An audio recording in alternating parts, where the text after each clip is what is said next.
The hurry-up welcome continued.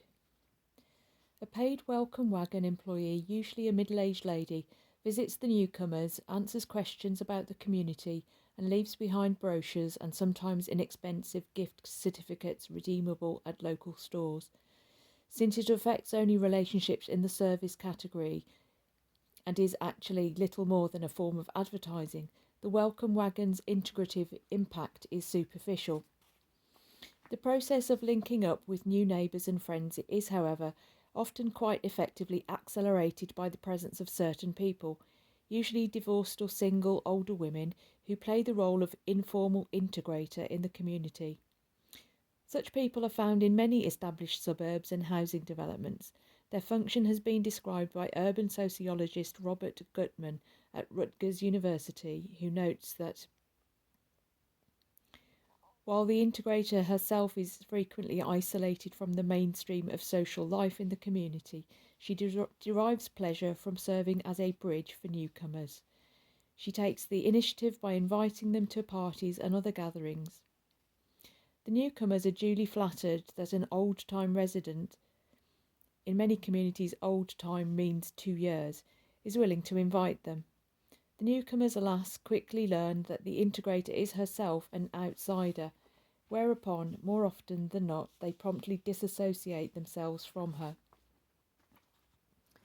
Fortunately for the integrator, Gutman says, by the time he or she managed to introduce the newcomer to the community, and the newcomer in turn had gone on to abandon the integrator, there were new arrivals in the settlement to whom the integrator could once again proffer the hand of friendship. Other people in the community also help speed the process of relationship formation. Thus, in development, Gutman says, respondents reported that the real estate agents introduced them to neighbours before they had taken possession. In some cases, wives were called on by other wives in the neighbourhood, sometimes individually and sometimes in groups. Neighbouring wives or husbands encountered each other casually while out gardening and cleaning up the yard or intending children. And of course, there were the usual meetings brought about by the children, who themselves often were the first to establish contact with the human population of the new environment. Local organisations also play an important part in helping the individual integrate quickly into the community. This is more likely to be true among suburban homeowners than among housing development residents. Churches, political parties and women's organisations provide many of the human relationships that the newcomers seek. According to Gutman, sometimes a neighbour would inform the newcomer about the existence of the voluntary association and might even take the newcomer to his first meeting. But even in these cases, it was up to the migrant himself to find his own primary group within the association. The knowledge that no move is final, that somewhere along the road the nomads will once more gather up their belongings and migrate, works against the development of relationships that are more than modular, and it means that if relationships are to be struck up at all, they had better be whipped into life quickly. If, however, the breaking in period is compressed in time, the leave-taking, the breaking out, is also telescoped.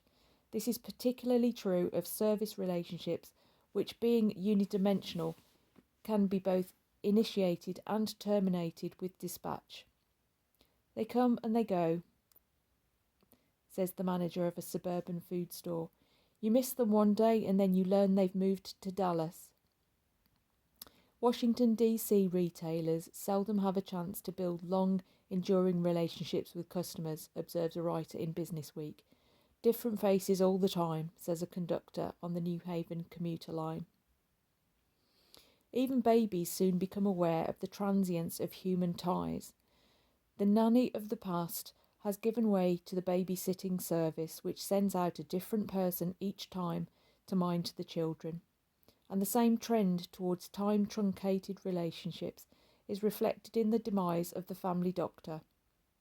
The late lamented family doctor, the general practitioner, did not have the refined, narrow expertise of the specialist, but he did at least have the advantage of being able to observe the same patient almost from cradle to coffin. Today the patient doesn't stay put. Instead of enjoying a long-term relationship with a single physician, he flits back and forth between a variety of specialists, changing these relationships each time he relocates to a new community. Even within any single relationship, the contacts become shorter and shorter as well. Thus, the author of Crestwood Heights, discussing the interaction of experts and laymen, referred to the short duration of any one exposure to each other, the nature of their contact, which is in turn a fraction of busy, time-pressed lives on both sides, means that any message must be collapsed into a very brief communiqué, and that there must not be too many of these. The impact that this fragmentation and contraction of patient-doctor relationships has on healthcare ought to be more seriously explored. Friendships in the future. Each time the family moves, it also tends to slough off a certain number of just plain friends and acquaintances.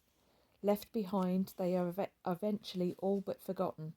Separation does not end all relationships. We maintain contact with perhaps one or two friends from the old location, and we tend to keep in sporadic touch with relatives. But with each move, there is a deadly attrition. At first, there is an eager flurry of letters back and forth. There may be occasional visits or telephone calls, but gradually these decrease in frequency. Finally, they stop coming. So as a typical English suburbanite after leaving London, you can't forget it, London. Not with all your family living there and that. We've still got friends living in Plumstead and Eltham.